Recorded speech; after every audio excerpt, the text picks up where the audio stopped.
Hello class, आपकी जो worksheet है 2 सितंबर 2020 की साइंस वर्कशीट नंबर 26, जिसमें आप पढ़ेंगे जीवन की मौलिक इकाई प्लास्टिड, यानी कि जीवन की मौलिक इकाई का सब टॉपिक प्लास्टिड।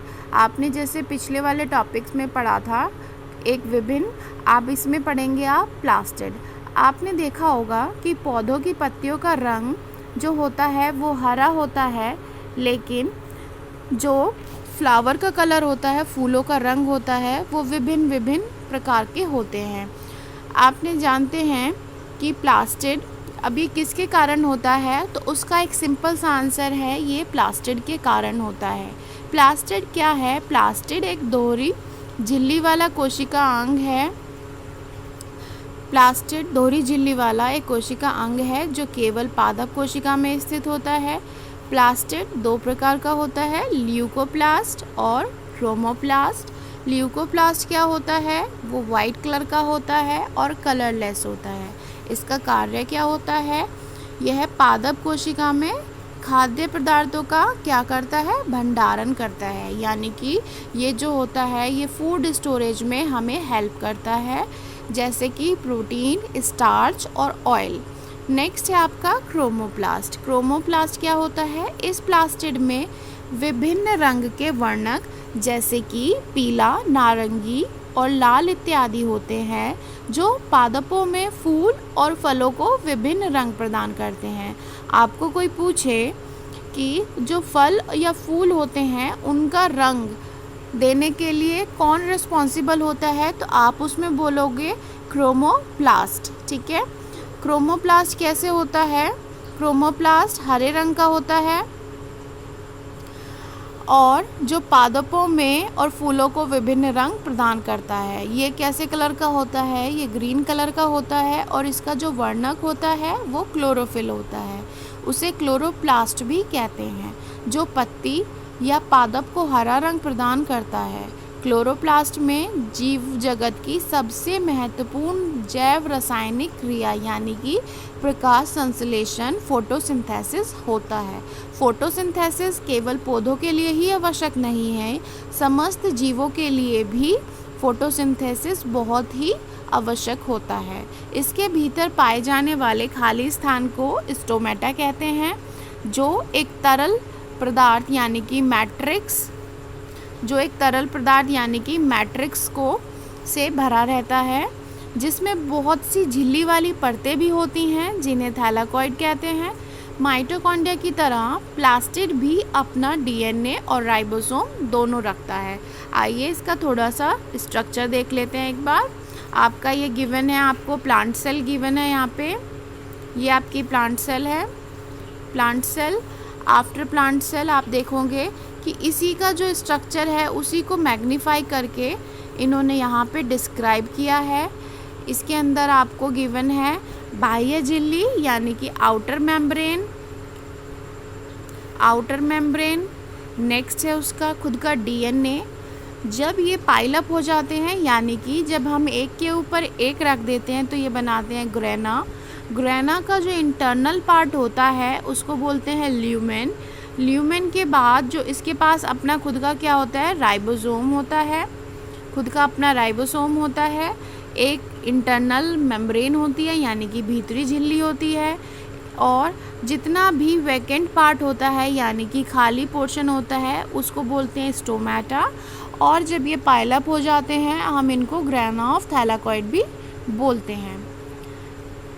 नेक्स्ट आपने देखा होगा कि पौधों में होने वाले प्रकाश संश्लेषण की, अब आप सोचेंगे कि ये कैसी रिएक्शन होती है जो सबके लिए इतनी यूज़फुल है, तो थोड़ा सा इसके ऊपर हम देखते हैं, कुछ इम्पॉर्टेंट पॉइंट इसके बारे में पढ़ लेते हैं। प्रकाश संश्लेषण की जो क्रिया होती है वो सभी जीवों के लिए आवश्यक होती है, जैसे मैंने अभी आपको बताया, यानी कि सबके लिए इम्पॉर्टेंट होती है, चाहे वो एनिमल हो या प्लांट हो। यह क्रिया पादप कोशिका के क्लोरोप्लास्ट में, ठीक है, पादप कोशिका का क्लोरोप्लास्ट होता है। क्लोरोप्लास्ट में क्लोरोफिल नामक वर्णक की वजह से संभव होती है, यानी कि क्लोरोप्लास्ट में क्लोरोफिल पाया जाता है, जिसकी वजह से ये क्रिया पौधों में होती है।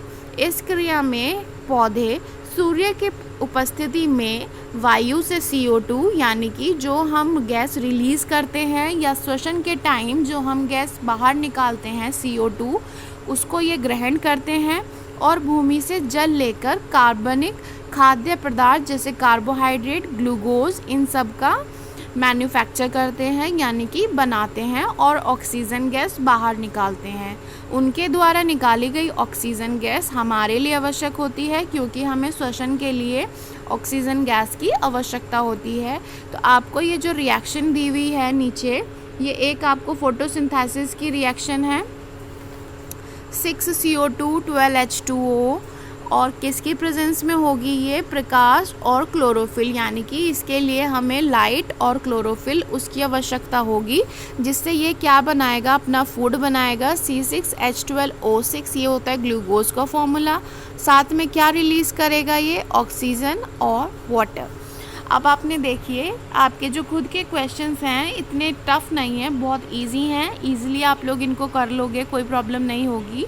इसमें देखिए, प्रकाश संश्लेषण के लिए आवश्यक कोशिका अंग कौन सा होता है? आपसे इन्होंने पूछा है कौन सा कोशिका अंग होता है, तो आप इसमें आंसर करेंगे क्लोरोप्लास्ट में, यानी कि क्रोमोप्लास्ट में क्या पाया जाता है? क्लोरोफिल। ठीक है, तो आप इसका आंसर करेंगे क्लोरोप्लास्ट में, क्लोरोफिल वर्णक की वजह से। ठीक है, नेक्स्ट है आपका क्वेश्चन, प्लास्टिड के विभिन्न प्रकार तथा उनके कार्य लिखिए। प्लास्टिड के जो विभिन्न टाइप हैं वो है ल्यूकोप्लास्ट, नेक्स्ट है उसका क्रोमोप्लास्ट। ठीक है, इसके दो इम्पॉर्टेंट टाइप होते हैं, ल्यूकोप्लास्ट और क्रोमोप्लास्ट। ल्यूकोप्लास्ट जो होता है वो कलरलेस होता है, यानी कि रंगहीन होता है। क्रोमोप्लास्ट जो होता है वो हमें फल और फूलों को रंग प्रदान करता है। ठीक है, इनका जो कार्य होता है, पहले का कार्य होता है खाद्य पदार्थ का भंडारण करना, ल्यूकोप्लास्ट का जो काम है। नेक्स्ट है